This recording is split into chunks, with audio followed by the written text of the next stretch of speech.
होली का क्रम 13 तारीख को शायद होली जलेगी, 14 तारीख को गुरंडी रहती है, होली खिलाते हैं। होली में मोटे मोटे डूंड जलाए जाते हैं। डूंडा की राख तैयार होती है, उसका कालापन जो तैयार होता है उसको उठाकर ले आए और कपड़े में उसको छान कर राख तैयार कर कर 3-4 बार छानने के बाद उस भस्म को 12 बजे से 1 बजे के बीच में शिव जी को समर्पित कर देता है और उस भस्म को उठाकर उसमें घी मिलाकर मस्तक पर तिलक लगाकर चले जाता है। वो जिंदगी में कभी हार नहीं सकता, विजय ही पाकर आता है, उसकी कभी हार नहीं हो सकता।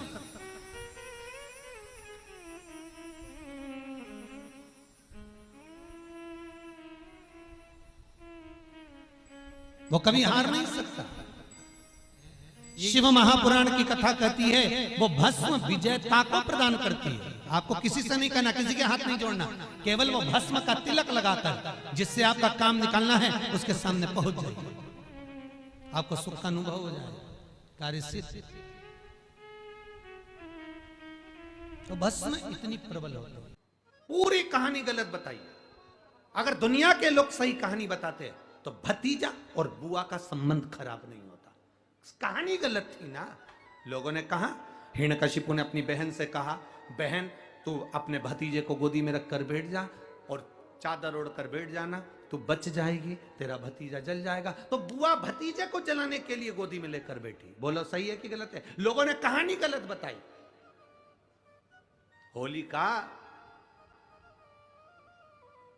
लोगों ने कहा उसने अपने भतीजे को जलाया। पहले तो होलिका का नाम तो निकालो कि होलिका का नाम क्या है।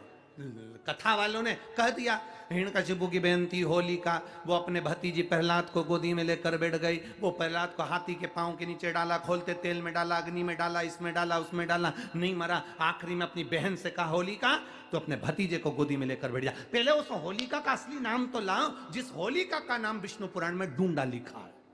क्या नाम लिखा है? डूंडा। होलिका का असली नाम लिखा है विष्णु पुराण में डूंडा। इसलिए आज भी होली में लकड़ी नहीं जलाई जाती, मोटे मोटे डूंड जलाए जाते हैं, क्योंकि उसका नाम डूंडा है। और डूंडा बैठी अग्नि में, भतीजे को गोदी में लेकर बैठ गई। उसके पास में एक ब्रह्मा जी की चादर थी, जिसको ओढ़ कर बैठ जाती थी तो आगी में जल नहीं सकती थी। डूंडा ने देखा चारों तरफ से आगी लग गई, मेरा भतीजा जल जाएगा। तो बुआ को लगा मेरा भतीजा जल जाएगा। बुआ वो होती है जो दुआ देती है, बुआ कभी बद्दुआ नहीं देती है। और डूंडा ने अपनी चादर को उतारा, आगी चारों तरफ से लग गई। बुआ को लगा मेरा भतीजा जल जाएगा, तो अपनी चादर उतार कर अपने भतीजे पे डाल दी और बुआ खुद जल गई, पर अपने भतीजे को नहीं जलने दिया। ये कथा है, पर लोगों ने उसको पूरी पलट दिया, पूरा पलट दिया। बुआ कब जलाई अपने भतीजे को? होली का क्रम 13 तारीख को शायद होली जलेगी, 14 तारीख को गुरंडी रहती है, होली खिलाती है।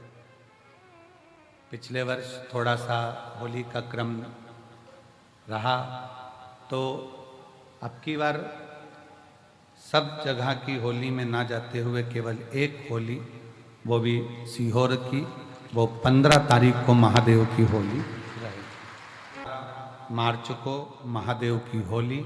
अपने शिवालयों में शंकर जी शिव मंदिर के अंदर चंदन का जल 1 लोटा अवश्य चढ़ाएं, महादेव की होली अवश्य मनाएं। होली आ रही है, लगी नहीं रिया की होली जैसा है।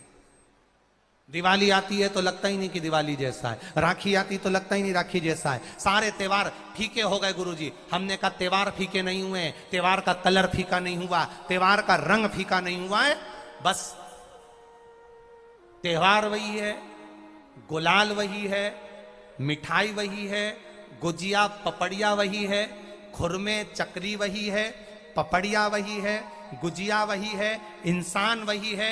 बस बाजार में से जो रौनक समाप्त नहीं हुई है, रौनक आपके भीतर की समाप्त हो गई। आपके भीतर इतनी ईर्ष्या भराती गई, इतनी ईर्ष्या भराती गई, इतनी ईर्ष्या भराती गई कि वो ईर्ष्या के कारण, उस अहंकार के कारण, उस अहम के कारण तुम एक दूसरे से मिलना पसंद नहीं कर पाते। पहले के लोग कहते थे हमारे यहाँ जब होली होती थी इतने लोग आते थे, मिलने जाते थे, गुलाल लेकर जाते थे। आजकल तो कोई दिखता नहीं है। कारण केवल इतना सा है, तुम्हारा अहंकार, तुम्हारा ईगो, तुम्हारा अभिमान तुम्हें अपने घर से बाहर नहीं निकालता। तुम घर से बाहर नहीं निकलते अपने अहंकार के कारण, अपनी काया के कारण, अपनी अभिमत्ता के कारण आप दूसरे से मिलना पसंद नहीं करते। जरा सा कोई ने कलर लगाया तुम्हें क्रोध आ गया, जरा सा किसी ने गुलाल लगाया तुम्हें गुस्सा आ गया, जरा सा कोई आया भाभी जी भैया जी करके गुलाल लगा गया, तुम न न न न न न no no no no no, कहां जाओ? इतने वीआईपी हो गए, इतने वीआईपी हो गए, इतने वीआईपी हो गए कि अपने त्योहारों से भी दूर हो गए। मेरा निवेदन है, होली का त्योहार आ रहा है, उस फागुन के त्योहार में मेरा देवाधिदेव महादेव माता पार्वती के साथ होली खेलता है, मेरा कृष्ण कन्हैया राधा रानी के साथ होली खेलता है। आप भी अपने इष्ट मित्रों के साथ होली खेलिए और दिल से खेलिए। अरे सीहोर जिले में एक होली होती थी, उस होली का नाम हमने पिछली बार बदल दिया था। कौन सी होली कर दी थी? महादेव की होली। पिछली बार हमारे सीहोर जिले में हमेशा होती आई थी वो होली, थोड़ा उसका नाम हमने चेंज कर दिया था तो उसको महादेव की होली कर दिया था।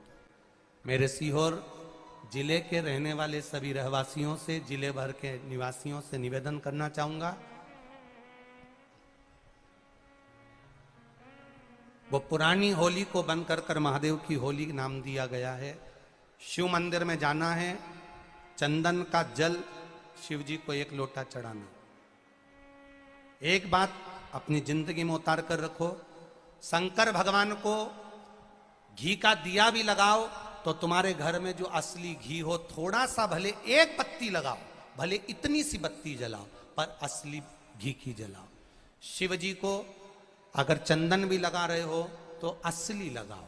शंकर भगवान को चावल भी चढ़ा रहे हो तो असली चढ़ाओ। शंकर भगवान को अगर अष्टगंध भी चढ़ा रहे हो तो असली चढ़ाओ। केमिकल का कोई चीज मेरे महादेव को मत चढ़ाओ जिससे भगवान शिव की मूर्ति नष्ट हो। ऐसी कोई चीज मेरे महादेव को ना चढ़ाओ। अगर शंकर भगवान के साथ आप होली खेल रहे हो तो चंदन का पानी शंकर भगवान को चढ़ाइए, अष्टगंध का जल भगवान शिव को चढ़ाइए। तो करो तैयारी, आ रहा है त्रिपुंड धारी महादेव की होली। बड़े आनंद के साथ मेरा निवेदन, अपने शिवालयों में, शंकर जी के मंदिरों में, सीहोर जिले के प्रत्येक शिव मंदिर के अंदर चंदन का जल 1 लोटा अवश्य चढ़ाएं, महादेव की होली अवश्य मनाएं। और भाव के साथ 5 मंदिर हम भी जाएंगे, कोई जुलूस नहीं, कोई क्रम नहीं, बस बाबा को आराम से जल चढ़ाना ही एक नियम है और बाबा को जल चढ़ाएंगे।